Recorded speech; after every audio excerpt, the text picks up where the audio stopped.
Hey, y'all. Hey, it is a glorious Tuesday morning, and we'd like to thank you for joining us here at our radio show called Hey Y'all Hey, featuring our podcast, Round the Hay Bale.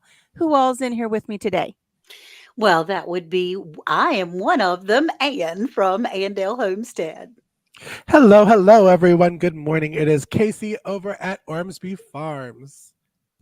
And I'm Monica over at Bland's Promised Land Ranch. How's everybody doing today?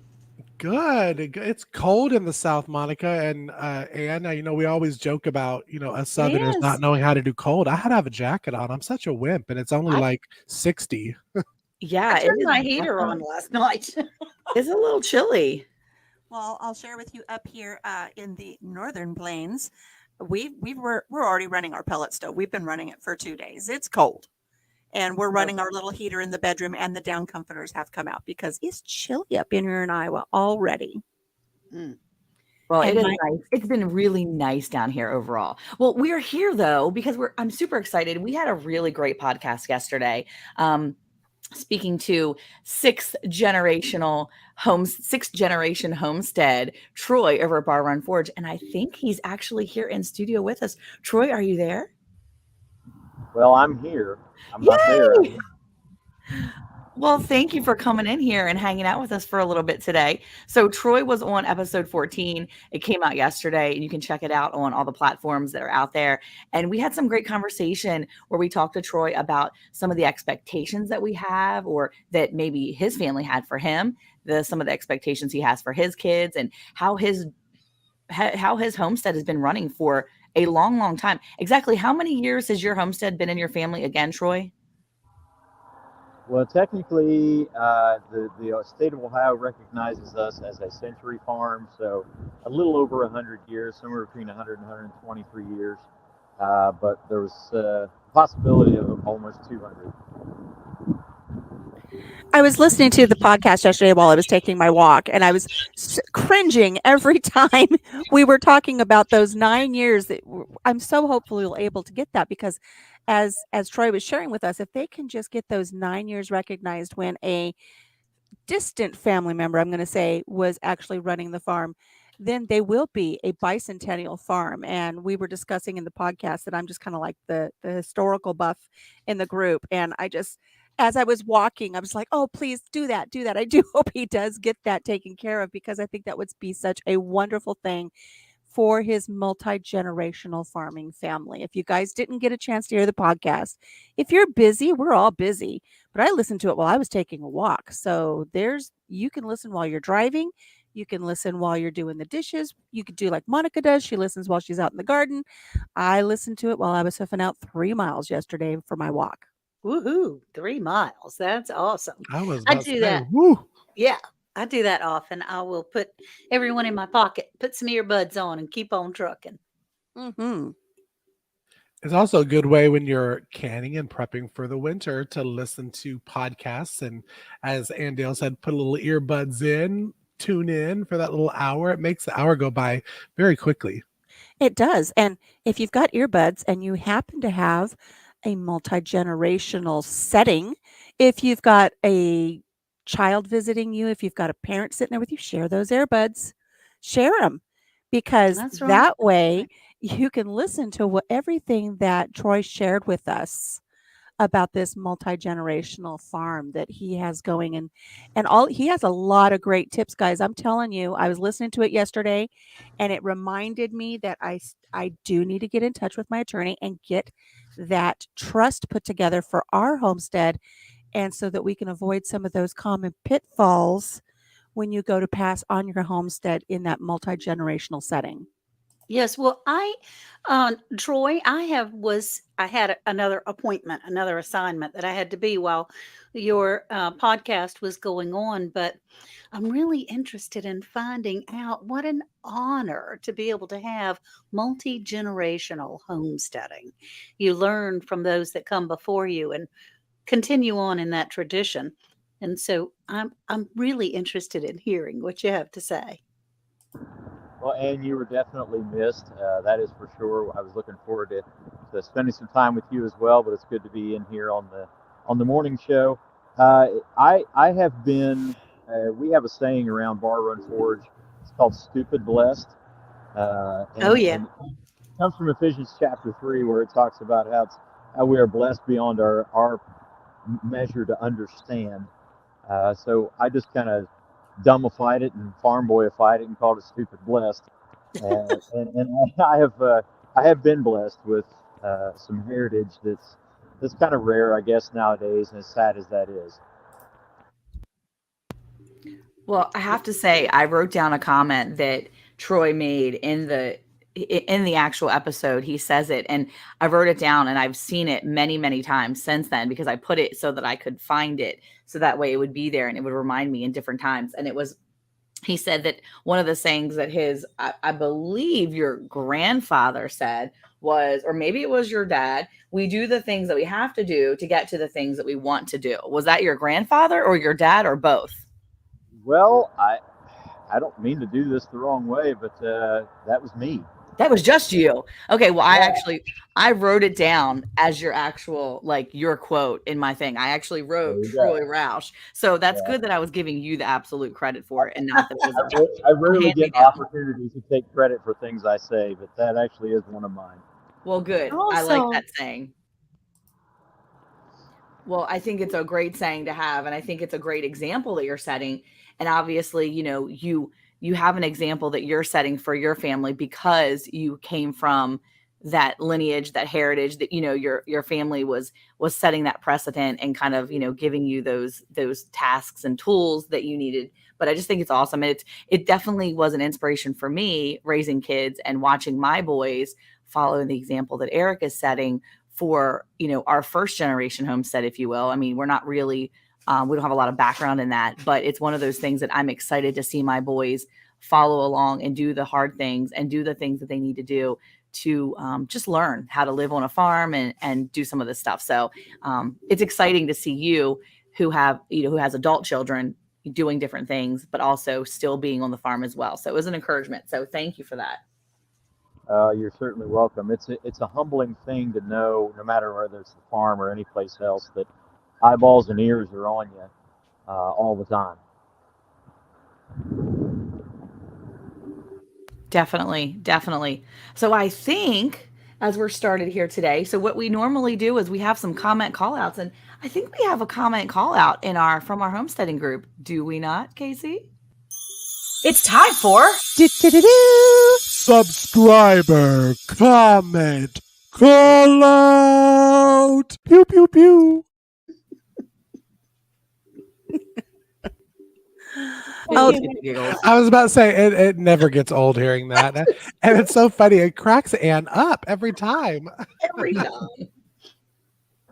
But I this don't even first know. comment call out is from, I'm over here choking, I'm laughing, from Alita Ridgeway. And Monica, did you want to take this comment call out? Yes, I certainly can. I'm sorry, I'm messing up here.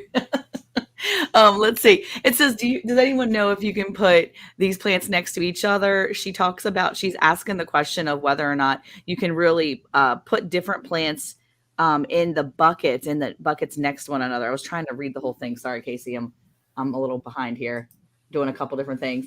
I understand about cross-pollination. However, because I live in a city, there's no bees or butterflies. I have to pollinate every plant by hand. Q-tip technique. I know if plants are in the ground, they compete for nutrients, but each will have their own pots. I mean, she's really getting into it with all the different details. And I appreciate this. She's really thorough with everything she's trying to say so that people understand what she's doing. And I love it. And I think, honestly, she's going to have a great job there. She says she's just wondering if the leaves of one plant would hurt another plant if they touched. Not asking about companion planting guide. I know all about that. We're just asking if grown in own soil, will they still hurt each other if touching?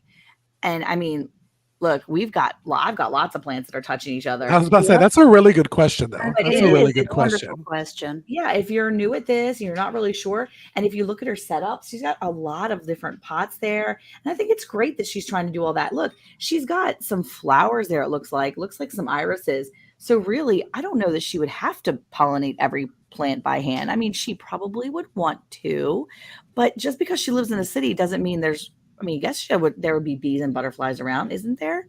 Isn't there an option or are there a Well, the possibility? wind helps as well with pollinating. The wind does help. Right. Yeah. And some Um, plants are self-pollinators as well. So mhm. I personally don't see a problem with having, especially if they're in their own pots. I think you're pretty doggone safe to be able to have things growing up. Cross pollination, that's not what she's asking. She's asking if it's going to hurt the growth of the plant Yeah. that she is growing here. So I say go for it. agreed. I don't think that plants touching, and again, I could be wrong. I mean, I have very limited gardening experience on that kind of stuff because I normally do companion planting, but I don't see it hurting another plant if they touch. Um, Now, maybe if one of the plants has a disease that may could hurt the other one, then that would be a way of kind of spreading it is through the plants touching. But I think that'd be pretty rare to have. I wish I knew what she was growing. Well, I think the main concern would be is if these plants are siblings, because then she's going to hear all the time, "Mommy's touching me," and that just, I mean, And we nobody's thank you, happy with that. Alicia. So, give them a little bit of space because they're going to breathe on each other, they're going to touch each other, and you're going to hear about it all the time. Um, The but whole trip. a whole trip. I like that she's asking the questions, and we don't know, is this her first year trying this? Is it her second year? And now she's asking questions. But I would really suggest that she take some really good notes so that she can refer back to what she planted next to what and see what the outcome is. And I agree that, yes, she's in a suburb city setting, and she may not have a large pollination group, a community there, but there's going to be butterflies, there's going to be bees, and I don't know if anybody's aware of it, but flies pollinate as well. Yes. And so there's going to be flies. I don't care where you live, there's going to be flies, and like Cayce said, the wind will help pollinate as well. But it's a beautiful setup. I love all the bags, and just kind of keep an eye on what is growing next to each other and how things are growing. I would also add, like was mentioned, if you notice that you're getting like a powdery mildew or you have an insect issue with a certain plant or group of plants, I think what's great is you've got them in those big baskets. I mean, you can just pull them out a little bit if you can. Right. And The big grow bags. Mhm. yeah, and get them out of the way so that they're not unintentionally spreading it to the others. A So little voluntary seclusion. Yeah. If the old farm boy and ag science guy could jump in just for just a second. Say that again, Troy. I said if the old farm boy and the ag science guy can jump in for just a second, Yeah, I would great. say the two concerns are definitely, as you said, Cayce, is disease and nutrients. Right, right. If there are certain plants that ask for certain specific nutrients. Some may ask for boron, some may need more nitrogen, calcium, all those kinds of things. So if they're not competing for nutrients, then your major concern is not pollination. I don't think pollination is even remotely a concern there, as much as it is now. If you've got a lot of plants where local pollinators are having a struggle keeping up with it, that may be an issue. But I think, like you said, between wind and flies and butterflies and all those other things, I don't think pollination is an issue. I think you're talking about nutrient sharing and also disease issues. Right. Right. And like I said, I really appreciate her setup there. But one thing that I've learned doing raised garden beds is every year I think, oh, I'll plant this, this, and this. I have plenty of room. And then you run out of room quick. So it'll be interesting for Alita Right. to kind of keep an eye on how this setup works for her and see if she needs to space them out a little bit more next year. Because you think you've Right. got enough space, but by the time those plants come up, you literally have a jungle that you're having to dive in and dig through just to get the fruit of your work there. And then also, if you've got them too close, then of course then you've got the unavailability of the sun to reach those depths and everything. It's you just don't think you need that much space until all those plants come in, and it's better to spread them out just a little bit. So I'm hoping that works well for her, but it'll be interesting to see if she needs to spread those out a little bit. And the irises in the background are I was about beautiful. to say the irises are beautiful. You know, one thing that I love about grow bags or growing like that is one thing that Troy said is the nutrition and okay, I'm gonna find a big Spit it word out, today. Cayce. Spit it out. Spit it out. The nutrients in the soil, and being able to kind of like create it to the specific plant and have it just instead of having to do it to your whole entire, you know, in-ground garden, I think is a cool idea for it. And a lot of my friends have had better luck growing potatoes in grow bags than actually in the ground. But, you know, crazy enough. So I think that's a good thing of having these grow bags is being able to get the nutrients that that plant needs solely in that bag and not having to do it for all, what is it, 1, 2, 3, 4, 5, 6, 7, I'm not going to count all of them, a lot bags. But I know an So easy way that she can get some nutrients into each bag. And that's by adding Kelzyme. And I didn't even let my co-host know that I thought it would be a good time to bring up Kelzyme, but Cayce's the one who said nutrients. And you know, for those bags, she could either just sprinkle a little bit into each bag, or she can mix it up in some water and, you know, just water each one individually with some Kelzyme. It would be really good for all of the plants. I don't think there's anything you can't put Kelzyme in. So that would be a great way for her to add nutrients too agreed. in those bags like that. Don't we have a commercial? Kelzyme certified organic products are still what your soil needs. From overwintering fruit trees to preparing your soil for spring, Kelzyme calcium-based fertilizer gives the essential minerals they need to thrive. Applying Kelzyme to agricultural soils and water has been proven to increase plant and crop yields while making vegetables and grains healthier and more nutritious. In addition, Kelzyme can help restore the nutrient balance in animals when they are fed plants grown using Kelzyme in both soil and water. To check out all of Kelzyme's organic products, visit kelzyme.com and use the promo code HAYBALE for 10% off your purchase. It is such a great, I don't even want to say fertilizer. It's just a great way to feed your plants. And we It's love magic crap. It is. And we Kelzyme the crap out of all of our stuff. And we just love it. We love it. Now, do any of my co-hosts, do any of y'all grow in grow bags? I guess to continue on this conversation about the grow bags, do any of y'all do grow bags, not necessarily raised beds, but the actual grow bags?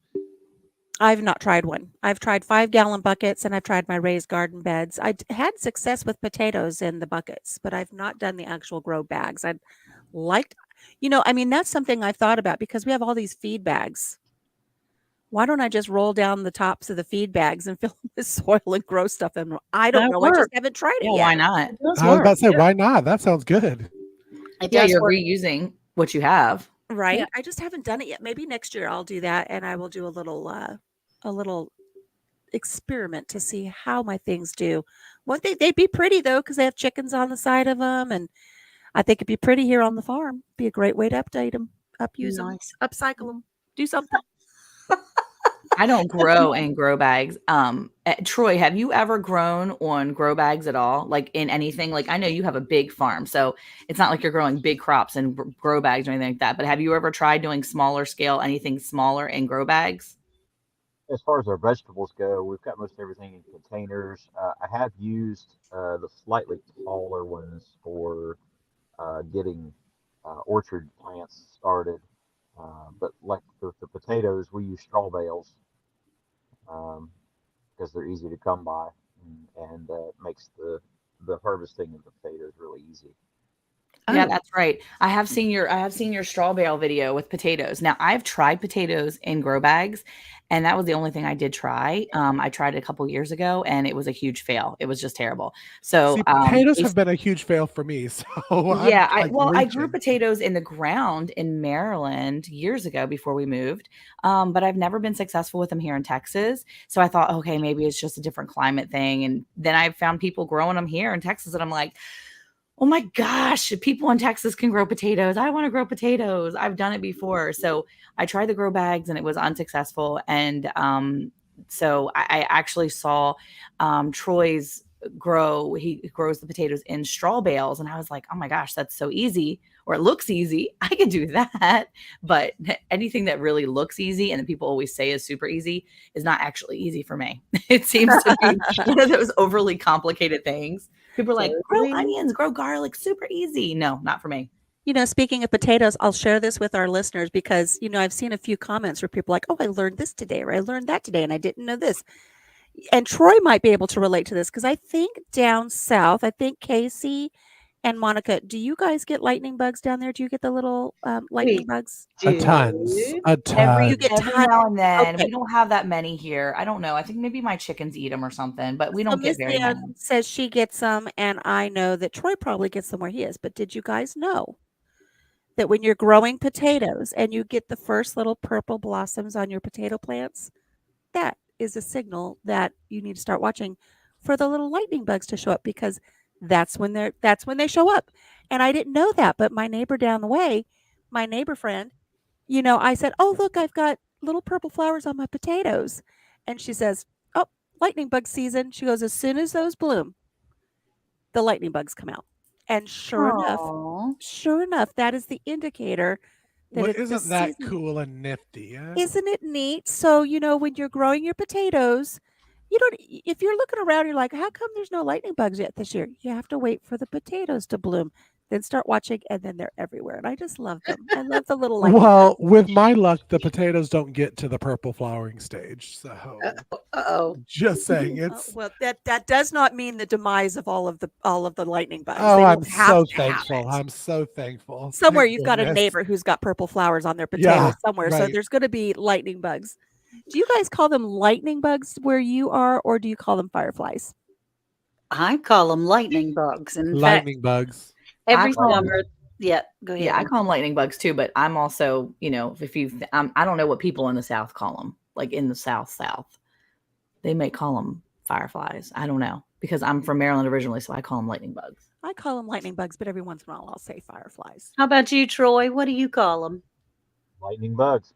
Lightning bugs. Yeah. I think we have a full lightning bug sweep across the panel. Yeah, I think like East Coast and up north, I think it's different too. That's why I was kind of like, well, but Alicia, you're kind of from other places, like She's not East I was about to say, Well, you're from other places. from all over, she's kinda from weird the north, places. but you're from all over. I mean, you lived in California, you've lived a bunch of different places, but like, where was your childhood? Everywhere. See, you're just everywhere. I've probably moved more than 50 times in my lifetime. See, so But yeah, the majority of my childhood was in Southern California. yeah. So Oh, yeah. Okay. Yeah, it's kind of a rite of passage when the grandchildren come and it's springtime and warming up, just getting ready to be summer.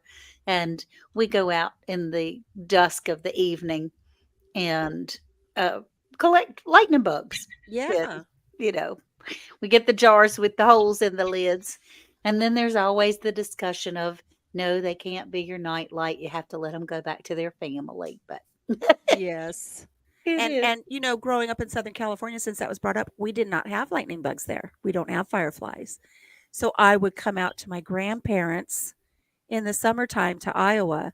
And that was like one of my favorite memories, Miss Ann, was being with my Aw. grandparents and getting the little jars ready and going out into their garden and collecting the fireflies, the lightning Oh, bugs, and enjoying them, and then releasing them at the end of the evening. And that's just, it's a really great thing. And if we have listeners who have, their neighborhood kids, their kids, grandkids, set a little something up with some cute little nets and little bug houses and stuff, and collect those little fireflies.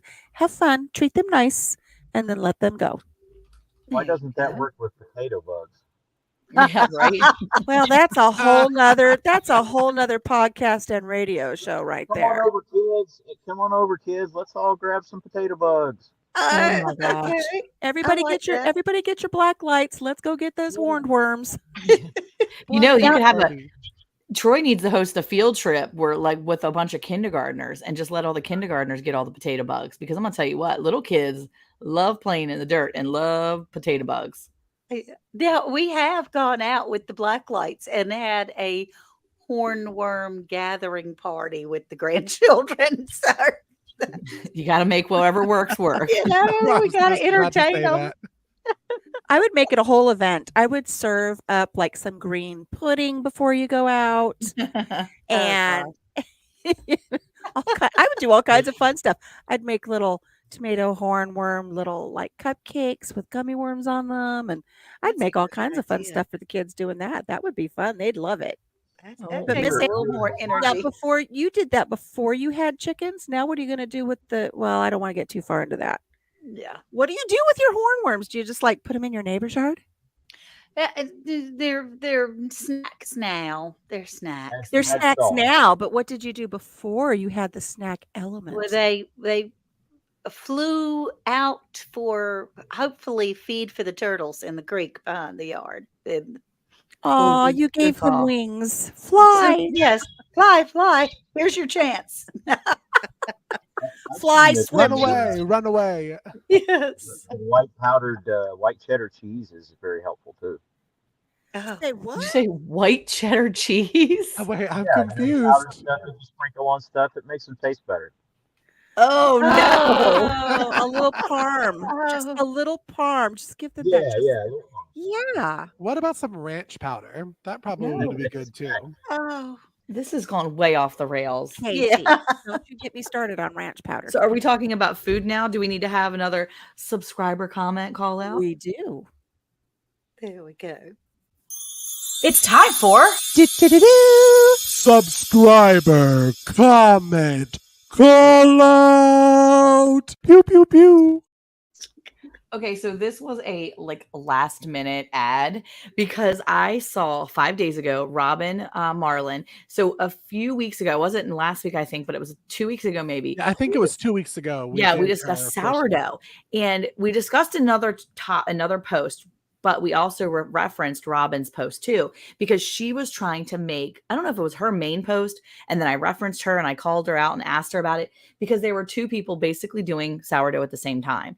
And it was really cool because she came back and she updated on her sourdough, and I'm really excited. And she even gave some tips as to what she's doing differently this time. So it was really exciting because sometimes, and so many times, we get a lot of comments and a lot of posts that say, hey, this is my problem. This is my thing. This is what I'm doing. And then we become invested in the answers. And then we don't know if the person has been successful or how they're doing. And I love to see progress, and I love to see people coming back and showing us what's happening. So that made me so happy when I saw this, and I was like, oh, yay. And she gives That's good. tips. So if somebody is dealing with the same type of thing, she's giving the tips. She's saying, I'm doing things differently this time. I'm measuring the water and flour using the same cup. I'm warming the water slightly because this is what's working for her in her space, but it's really exciting. It's really exciting to see all this kind of happen. Measuring out the discard, coffee filter instead of a lid, windowsill for warmth. But Yeah, I cover- think the coffee filter without a lid, I think that was actually a recommendation from the live. So yeah, that's we were cool to see that. saying that's what we use. Yeah, because we don't use anything solid. I don't. Right. I use either a paper towel or coffee filter too. So that makes so much sense. So it's really awesome to see this. I'm using unbleached flour, all-purpose flour, which is great because that's kind of what I have and that's what I used. And I always use purified water. So it kind of makes me feel good to know that she's kind of doing similar things. That's what I try. Now I haven't done it in a while. I killed my last starter. But I'm excited, and keep constantly seeing these sourdough posts is very encouraging to me It is. because I want to do it again. Yep. Gail Southern Living just put out a new video. She'd never tried it before because I'm scared to death of it. I don't know. Why am I so nervous about making a sourdough Because starter? it's a lot of work. It's a don't lot of work, know. Andale. And now, Gail, did you name it? Because I've added your video into my watch later folder. And we talked about it. I think it was last show or the show before that Alicia was saying that you should name your starter, and Gail Oh, said yeah. she was going to name her starter. Yeah, she She has said- several names to pick from. Yeah, oh, she said they're voting. they're Okay. voting. There you go. Might be Dixie. Oh, that's Oh, cute. I like Dixie. I like Dixie. Yeah. See, You I'm know, firm what on I I'm firm on not naming anything until I know it's going to be alive. So I'm going to have to keep it alive for at least 2 weeks before I name it. Because if I kill it and it's not even like if I name it, I become attached. I can't do that. I have to make sure it's going to stay alive for a little bit before I come up. Monica's sourdough is going to be named 2 Week Tilly. Yes, something. But 2 Week Tessie. Oh my Yeah. goodness. You have know to what I make love sure it's about alive. this post? What I love about this post is it really just encompasses everything what this group is about. Beginner's homesteading guide.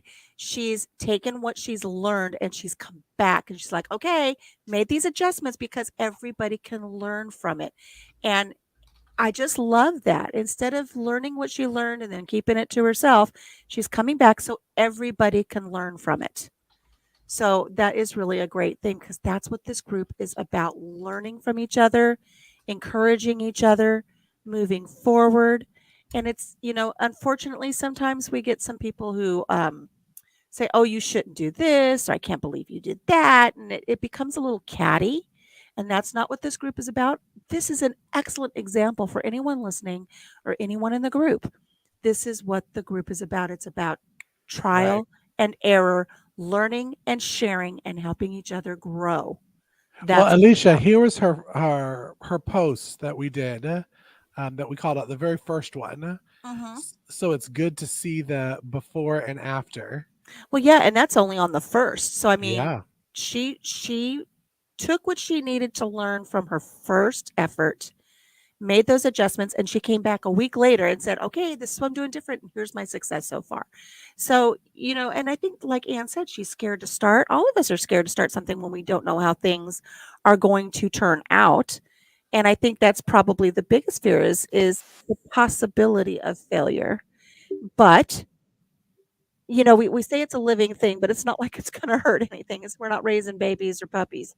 So if it doesn't work the first time, you start over and you learn from that process and you try it again. And eventually you're going to get a really good sourdough mother. And then you can pull from that all the time. And somebody had posted, I think it was cinnamon rolls in our group, that they don't even bother with yeast anymore. They have their sourdough and they do all kinds of things with their sourdough now. Cakes, the breads, cinnamon rolls, all kinds of fun things you can do with your sourdough starter. And if you find yourself in a situation where you cannot find yeast, which 3 years ago we were in that situation here, the store shelves were wiped clean. And my neighbor, not my neighbor friend that I speak about all the time, but another neighbor, she was literally in tears because she couldn't find yeast to bake any bread. But had she Because had they're all over at Ormsby Farm. Just saying. Yep, you you are can the do it. yeast hoarder. I am. And Alicia was talking about that and stocking up on certain things. I was chatting. We have a private chat that we talk during our radio show. And I'm like, ooh, I found another subscriber call out that I really want to do because it Do kind of it. falls in on those lines. Do it. So I'm throwing it in. It's time for Do-do-do-do. Subscriber comment call out. Pew pew pew. I was just waiting to see if Andale was going to giggle on that one. It's hilarious. But no, this one is from Heidi Shimmer. I'm hoping I'm saying that right. And she does an inflation grocery list on Sundays. And this is super detailed. So Heidi, you go girl, because I am definitely not that organized. But what's funny about this is I wanted to start something like this because of yesterday. If those who follow me, I did a video on bulk grocery shopping and pricing. I just haven't shopped in a while, so I guess that's why it blew my mind so much. But look at the difference in prices. I mean, that is such a good idea to do, but look at the increase when it's just a couple months. Isn't that crazy? Am I just the only psycho one that actually finds this really interesting? Or No, I liked it too. I thought it was really interesting. It was one of those things that I was just like, yep. Because I go back and see, I do everything from a lot of it is I look on my Walmart grocery orders and I compare my Walmart grocery orders from months past. And I'm like, oh my Right. gosh. So I don't do it on a piece of paper. I just kind of look at what I have. And I'm always blown away each, every 2 weeks when my bill goes up and yeah. And it goes up a good amount. And let me just soapbox right here because for most of y'all know that I won't start my meat birds until next spring, so I still purchase chicken from the store. Right. And I used to be able to get a good quality whole chicken because I love making soups and canning them over the winter. And I could get a good quality whole chicken for about $6, $6. Yesterday, y'all, it was $12. It was $11.49. I was just flabbergasted, and I'm really Goodness. surprised that I could find that word because usually I can't Wait, find the really good big How words. much? How much $11.49 for a whole chicken? for a whole chicken. Oh my gosh. Right. I like it was great. Like there was a lot of things that I was just completely shocked at. I did a video on spam fingers because I joined in on spam timber. Do y'all know that like one can of spam now is $4.79? Good gracious. I know. I guess You I make won't be your doing own. those spam. Right. And Monica has that video. I'm going to go ahead and drop that in the YouTube. Yeah, you should and make your Facebook own. ones. Make your I- own spam. I just want to say the Spam Museum is within driving distance, but Country Mama ain't going because I'm not going to line up for the free samples of Spam. It's really good. So, Troy, do you eat spam? Oh my goodness. I have a spam cookbook. I am a spam aficionado. Really? I love spam. He's the Spam Man. I'm a spam man. That I'm telling is you, spamadillas are one of my kids love when I make spamadillas. Oh, I just like how to say it. It Yeah, sounds good. Spamadillas. Oh Yeah. gosh, Troy, I'm going to have to get that cookbook because my only correlation with spam is yuck. I mean, No. that's See, I'm like when Bubba and Forrest start talking about shrimp and you can boil it, that's spam, man. You can do all kinds of stuff with it. Barbecue spam, lemon pepper spam.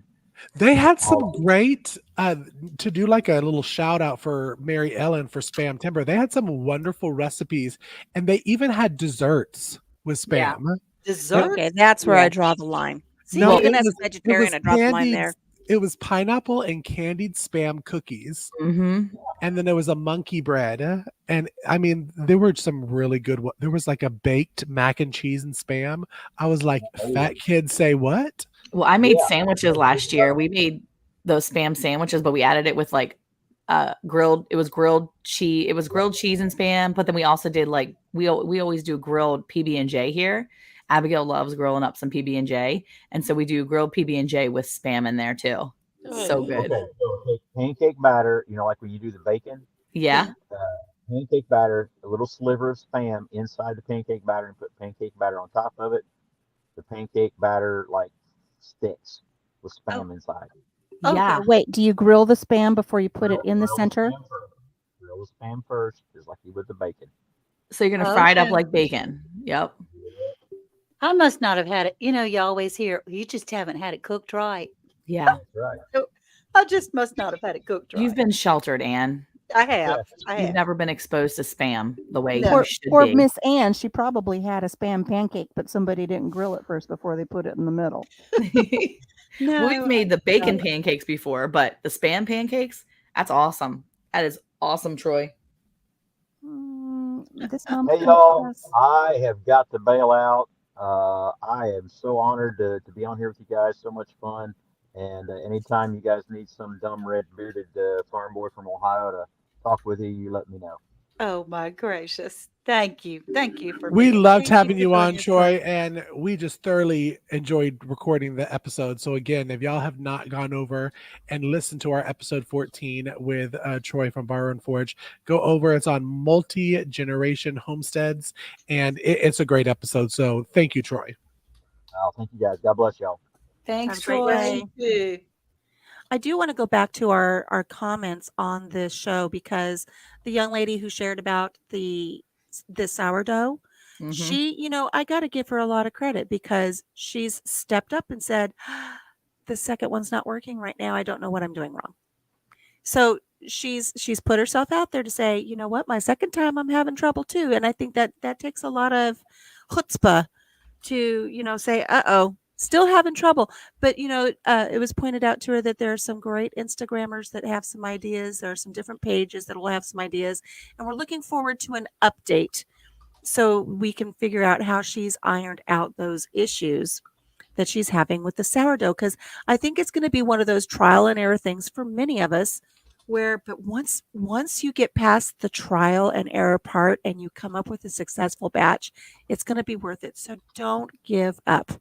Don't give up. Keep doing what you need to do until you're able to get that sourdough just right. And we're all rooting for you.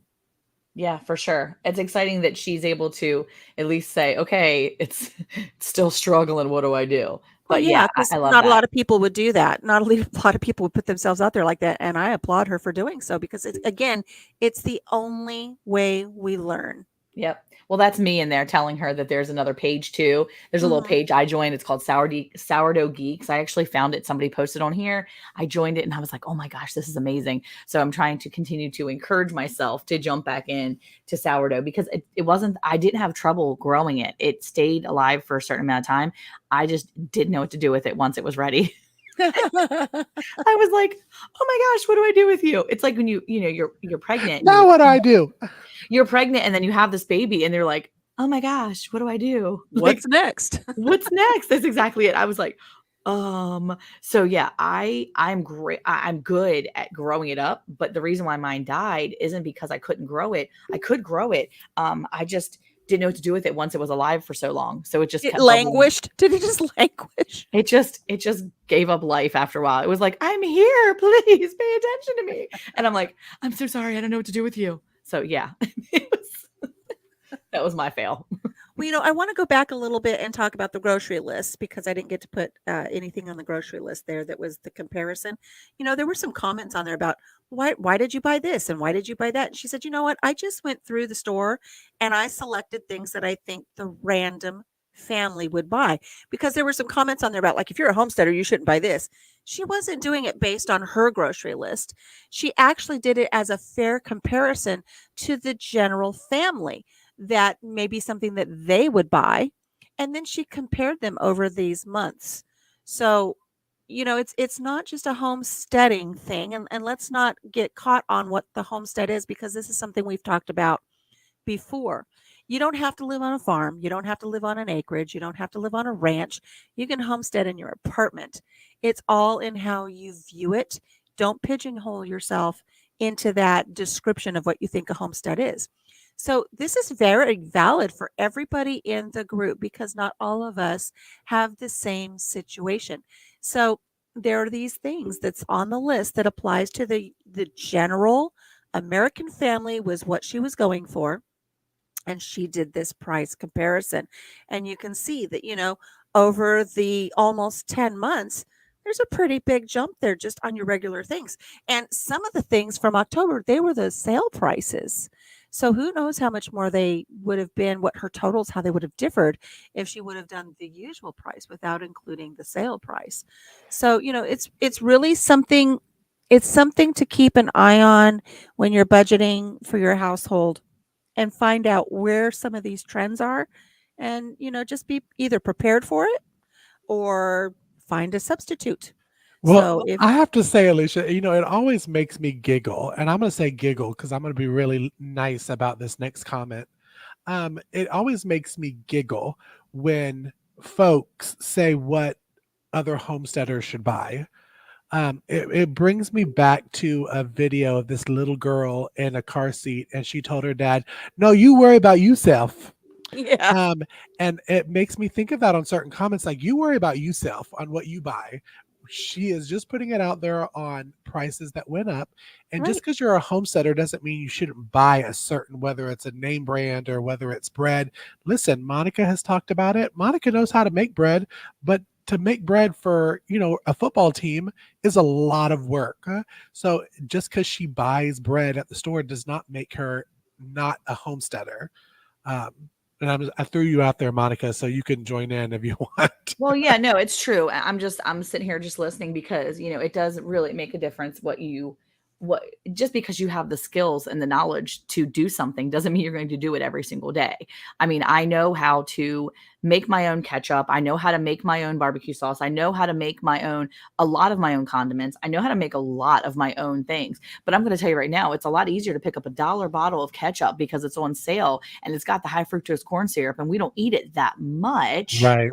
And for me to have that in my stock, it's a lot easier for me to go ahead and, instead of she's buying black beans, or some of those things on there that, it's a lot easier for me to for me to buy my own than it is for me to make it. Just like with the Honey Nut Cheerios, you know what? Not everybody's down for bacon and eggs every single morning. And not everybody has the finances to put bacon in their eggs and have all that kind of breakfast every morning. Not to mention, I'm not baking for my children every single morning. I'm not like, let's go, children, tidy up around the table. Let's go. We're here for breakfast. No, that is not real life. Okay. Monica, can we really just She's get like a she talks to her kids like she does her sourdough. Y'all fend for yourselves. Yeah, no, that's the thing. Look, I'm gonna tell you right now, my children are waking up right now. Okay, they are finding their stuff. They're finding bagels that are store bought. They are eating on bread that is the Walmart bread brand. Okay, they are making themselves some peanut butter toast, or they're making themselves some bagels. Bagels are, by the way, a luxury around here. They're expensive, so we don't buy them all the time. Or they're getting themselves some Honey Nut Cheerios, throwing it in a bowl with some store bought, fruit or whatever it is. Like, really, real life people, you cannot possibly, you can. And there's lots of people that probably do. But at this point in my life, I am not about to make all the bread that my family consumes. If I did, I would have zero time for anything else. And the problem is, and then she wouldn't be able to shoot the podcast with us. So yeah, let me just tell you, I care about my own mental health too much to basically stand in that kitchen all day, and my physical health, because I'm gonna tell you right now, I'm old. My feet hurt after standing in that kitchen for several hours. Okay. So, and I got good rugs in there too. Okay. But no, you can't possibly, people need to get up off their high horse and step down on the ground for a minute and realize that not everybody is making all the things, but I have the skills to do it. So let me just tell you, that's what counts. Yes. And if I put myself in if I was in a situation where I needed to do those things, I would. But at this point, I don't need to, so I'm not. That's what I got to say. That's exactly right. And that's it's something that in the group, if you can gain some knowledge and apply it to your life, that's great. If it doesn't apply to you, and I have to say it almost every week, keep on scrolling. There's no need to scrolling. Don't shame anybody. Don't pick things apart. If you can contribute in a positive way, we are all for it. But we're not about shaming. We're not about picking it apart. We're about, like Monica just said, the reality of life. That's what it's about. You can bake your bread. That's all good and fine. I can bake my own bread. But if I can pick up a loaf while I'm out, because I know that's just what's going to be needed at that moment, and maybe it's too late in the day for me to even start thinking about putting a loaf in the oven, that's what I'm going to do. Yeah. Well, that's the thing. My sister just learned how to bake bread yesterday, and I was so excited for her. She threw it on Facebook, and she was like, I just, made 2 loaves of bread. I'm so excited. And then she was eating, her own chicken salad sandwich. Now, it's not from her chickens, but she's eating her chicken salad sandwiches, and she ate it on her own bread that she baked. And I was so excited for her because she had been putting off the idea of making bread for a long time. Now, she has 2 small children and a baby, an infant. So she's got 3 kids. And I'm like, y'all are not even going to finish one whole loaf. And we would have eaten both loaves before the end of the day. It would have been 9 p.m. and all I would have had was a heel left. And maybe not even that. And so for me to take all that time to make 2 loaves of bread and to have it disappear in like 20 minutes, that's a lot.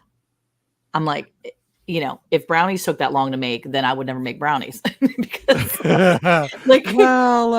put our priorities in check, Monica. Brownies are important. I'm just saying. Those must be made. But it's important. And I will say really quick, because I know we have another comment, but I will say that if you have the opportunity to learn these skills, how to make bread, how to make the, ketchups and the condiments and how to cook for yourselves, but also how to do different skills, I say take it. And I'm going to have a little thing in here. If you go to my channel, you'll be able to see something. I'm going to do a video on it soon. But if you are in the area where I live, if you're in the North Dallas area or you're in the Kentucky, oh my gosh, Kentucky, if you're in the Oklahoma area, or if you're in an area where you want to even come in, wherever you live, we are doing a skill share here in the North Dallas area. We're going to have it in Fairview, and it's going to be in less than a month in November. And we are getting together as a group, and we are sharing skills that we know. It's going to be talking about making money on the homestead. And so if you are in a position where you want to have people come together like that, do that. Find people that are like-minded, get together, find some people that will come in and share the skills that you have. Because the more you share with one another, the things that you know, the more you're going to encourage them, and the more you're going to learn from them the things that they know. So, we don't know everything. One person can't possibly know everything about farming and living this Right. self-sufficient life and community sufficient life. But when you get together with other people, man, the amount of things you can share, it's just awesome. And so if you're in the area and you want to head up this way, you're more than welcome to come join us on November 4th. But if you're not, and you think, man, that's something I'd like to do, reach out to me if you want, and I can tell you kind of what we're doing and how we've kind of done it. We started doing this last year with a couple other YouTube channels, but I'm going to tell you what, it's been a great experience. And I'm super thankful we're doing this kind of stuff and learning from one another. So I'm done now. And Awesome. no, and to piggyback on what you said on that, Monica, another kind of suggestion that I always give that I actually learned from Alicia was when you learn these tips and tricks, whether it's in person, whether it's from a YouTube video, make sure you also print it out or write it down.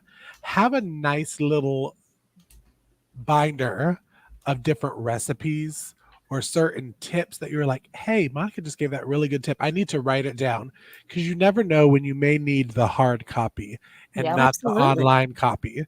So I just Exactly. wanted to push that out there before we went to our other comment call out. Well, absolutely, because I think where Cayce heard that from was because I had shared when we were going through a hard time a few years ago across the nation and across the world. I had shared with a friend, you need to take that bread recipe that you've got, you need to write it down, because if we lose internet capabilities, you're not going to have your bread recipe. Oh, I know it. I know it in my head. Okay. Same thing like when I Okay, said Felicia. you need to make sure you get yourself some supplies to be baking your own bread. Oh, no, Yeah. no, I don't need that. Well, you know what? Then she called me up crying, literally. There's no bread in the store and there's no use to make any. Well, I told you. Next time I tell you I see something coming, just heat a little bit and just say, you know what? Maybe it's not going to hurt me to have a little extra yeast and flour in my pantry. And Again, most of it is at Ormsby Farm, but you still should find some yeast. there's nothing wrong with being a little bit prepared. And And it's so not fear mongering. It's not any of that. It's just being prepared as an adult. I'm going to tell you, be afraid. Be afraid. No. you know what? I will share with you. Papa Jim and I, we went shopping the other day up at the big city, which for us is a couple miles or a couple hours away round trip. And I had stocked up on for those of you who don't know, I'm a vegetarian, so I stock up on my fakey meat. And I have found these beautiful fakey steak tips that I just love. And I thought on the way home, it's like, oh, I want to make street tacos when I get home. We're going to have street tacos. I had cilantro. I had the fakey meat. I had some fresh onions. And I had some low carb little tortillas. It's like we're going to have these lovely street tacos for dinner. And then it's like, oh, I didn't get any sour cream. And it's a Sunday, and our little store's closed on Sundays. So there's no way. We stopped off at the truck stop. They didn't have any.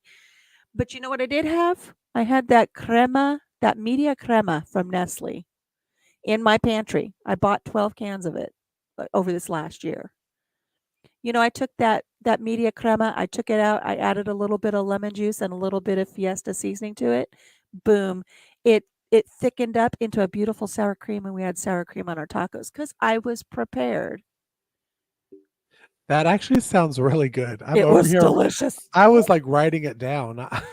Now, See? Writing it down. the media crema with just the lemon juice, but when you added that little bit of Fiesta seasoning to it, it was delicious. It was almost, but not quite like a little Chipotle ranch. It was really good. Really enjoyed it. But, had I not thought ahead a little bit, You know, when somebody said you should really put some of that in your pantry, I could be like, no, I'm not going to do it because I'm not going to listen to you. Or I was like, oh, maybe I should put a few in my pantry, and it paid off. I had them when I needed them, and I tell you what, it was the the crowning glory on my street tacos. I Nice. loved it. So just get those little things in your pantries, guy. It's time for Do-do-do-do. Subscriber comment call out. Pew pew pew. This is our last comment call out of the episode, and I'm sorry I took up so much time talking about the media crema, but I wanted to handle this one because this is something that happens when you move out onto a property and people want to know, what do I do with my gray water? And we were discussing this when we were off channel before we actually started the episode. And I wanted to take this because I grew up on a ranch where I distinctly remember doing the dishes and watching the gray water from the dishes go right out to my mom's lilac bush. And the washing machine would go right out to the garden. And you can direct your gray water to do what you need to have it do on the farm or on your homestead or on your acreage. Just there's certain things put in place now that you got to be careful how you do it. You got to make sure you're following specific guidelines. It is easier to ask for forgiveness than permission, but make sure that you're not going to get really dinged if you decide to do this. Where I live, our water all has to go through the septic system. It cannot go out and water the garden or anything like that. That doesn't mean I might not be tempted as we add on here to the farm to do something like that. But if you're going to do this, and of course, in this comment, you guys can't see it, but it says, how do you do it the right way? Well, one of the ways that you can do the right way is to make sure that if you do have your gray water going out to supplement some of your watering around the farm for your animals or your plants or something like that, make sure you know what's going where and what's in it. So for instance, if it's just your shower water, or if it's your dishwasher or your washing machine, use something that's biodegradable. Don't use anything that has any harsh chemicals. Yeah. I know that when I grew up, like I said, and we would watch everything go out, my mom used Amway. Everything, I mean, that Amway soap, you could just take the dispenser right out of the soap and you could lick the little straw because it was I don't think they advise biodegradable. that. I They mean, not don't. that I enjoyed that. I didn't do that as a kid. I mean, I ate enough glue, but make sure it's Oh not my something that's going to hurt your plants, your animals, but you can do it. And another thing to watch for is make sure that you're not going to have any, what I would want to call backflow. Make sure if it's going to leave your domicile and go out to water something, make sure it's not going to run back towards your house and then cause a flooding situation up against the base of your home. Different things like that. And it's a little bit of a controversial subject, but there's nothing wrong as long as you're not using harsh chemicals. You're not using an overabundance of soaps that's going to hurt anything or kill anything, change their alkaline values or anything like that. But I don't see, so to some people, the water's precious and you shouldn't let it go to waste. So utilize it. I know there are some here on the panel that they use their gray water. What do you guys use some of your gray water for? I do Crickets. not know if I necessarily use gray water, but I can tell you that I have seen people, not saying it's me, but I've seen people and heard people of taking their gray water and just pushing it out into their field or their yard so that, it could just water the field. So yeah, that's a thing. You could also use it for your plants if you are collecting it into a bin. That's one of the things we considered was collecting it. It just wasn't possible for us to do here, was to be able to collect it properly and then be able to use it for gardening. We just use captured rainwater for that. But I know that there are people that water their plants with gray water because that's what works for them. But I would definitely say check in your area. And it's one of those things that people may not want to admit in public what they do. But if you get the right person, you can talk to them on the side. Plead the fifth. Over here at Ormsby Farm, we will plead the fifth. Right. But for people who want to do it the right way, one suggestion I have for them is where you live, go to your county offices and ask to speak to the sanitarian. That's the man or woman who is assigned for your county that follows up on such things for water runoff, making sure that things are clean that are going out into the fields. I'll share that when it's odd, it's really strange, but when this 1902 farmhouse, it had what's called a tile. So all of the water, toilets, everything went down into this tile that goes about a half mile away and dumps into the creek. Oh, Yeah. very interesting. So, at some point, the county said, yeah, we can't have that anymore. You're going to need a septic system.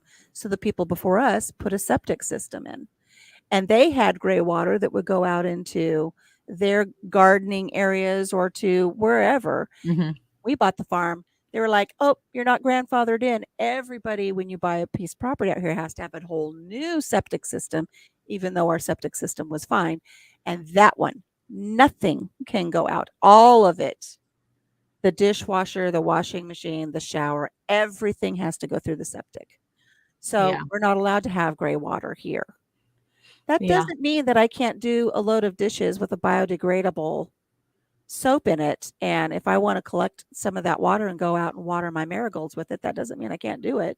Well, I mean, you can always do your dishes in a tub too. Like if you Right. put a tub inside of your Right. sink and use that water, that's completely fine too. I mean, I've bathed babies in the sink before. If you're bathing a baby in the sink, let's just put the bucket in the sink, bathe the baby in the little sink area, and then take that gray water and go do something with it. I mean, Right. you can easily use that gray water and collect it in certain ways without doing anything illegal and rerouting anything or doing whatever. But yeah, I definitely think that when you're using the proper soaps, I think it's completely fine and harmless to use in your yard, on your plants, on just all kinds of different things. But I guess this is a very controversial thing, and you have to be Have you mindful. noticed that all of the stuff that we talk about usually is controversial?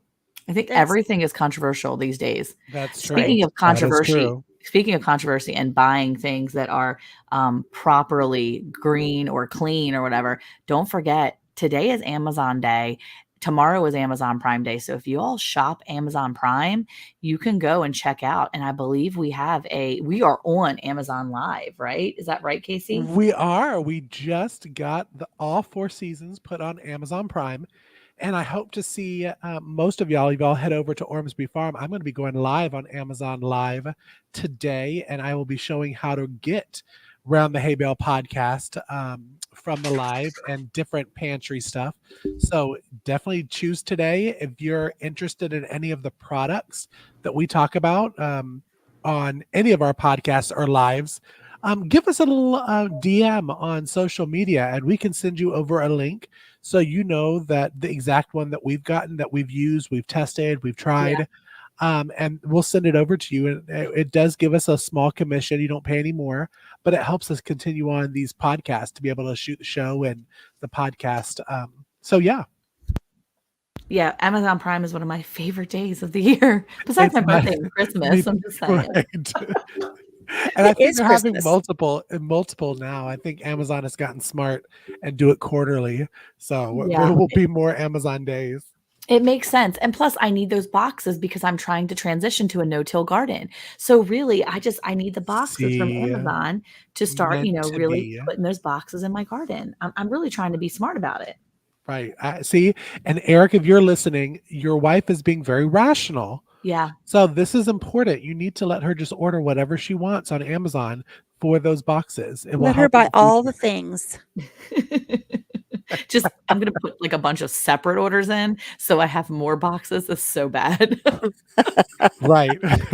We need more boxes, Amazon. Sorry, Amazon. I'm gonna need you to put that very small item in a very big box. Okay. I need to make a row for the one area of the garden. And then But put that box in another box. there you go. But yeah, no, I mean it's great to be able to know what your friends are using. And I think that's important too, because if you're listening to us and you know that you've seen things that we've used, or even if it's on our separate channels, if we've used something and you're like, wow, you know what? I like that. I want to use something like that. Make sure you go and check it out, because probably a lot of the things that we've purchased is on Prime or is on, Amazon Prime, or we've used Augustin Farms, we've used Kelzyme, and we've used 4Jars. So there's a lot of things that we've used that are sponsoring our podcast. And you can always go check out our Linktree link, and it has 4Jars. It's got Kelzyme, Augustin Farms. It even has a Baker Creek seed catalog, a little link on there. So you can go to those places that have sponsored us and check out their items, because they'll even give you a discount if you use our code. So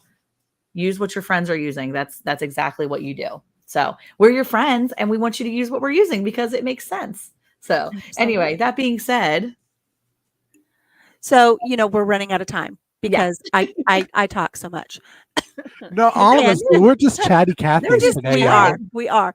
So maybe you guys have recognized, though, and you realize Miss Ann isn't speaking right now because she's gone over to her channel, because she has what she calls Tuesday. So when we're done here, head on over to Miss Ann and listen to her podcast over at Andale Homestead. Not podcast. It's a live that she does, and you're going to really enjoy spending a little bit of time with her. When you go over there, comment, say you're coming over from the radio show, and show her a little bit of love and tell her that we all said hey. And we'd like to thank you so much for joining us here for our little radio show this morning. If you didn't catch the podcast, go back, look on all podcast platforms, look for Round the Hay Bale. You'll find us. And we want to thank Troy again for spending that time with us and shooting that podcast. It really was great. And we'll see you next week. Now, don't forget, next Monday, we'll have another podcast episode that's going to drop at 9 o'clock in the morning Central Time. So make sure you catch that. And then join us on Tuesdays for our radio show, 9 o'clock a.m. Tuesday mornings. And until we see you again, we want you to take care of yourself, take care of each other, have a great week, and we'll see you next time here on Hey Y'all Hey.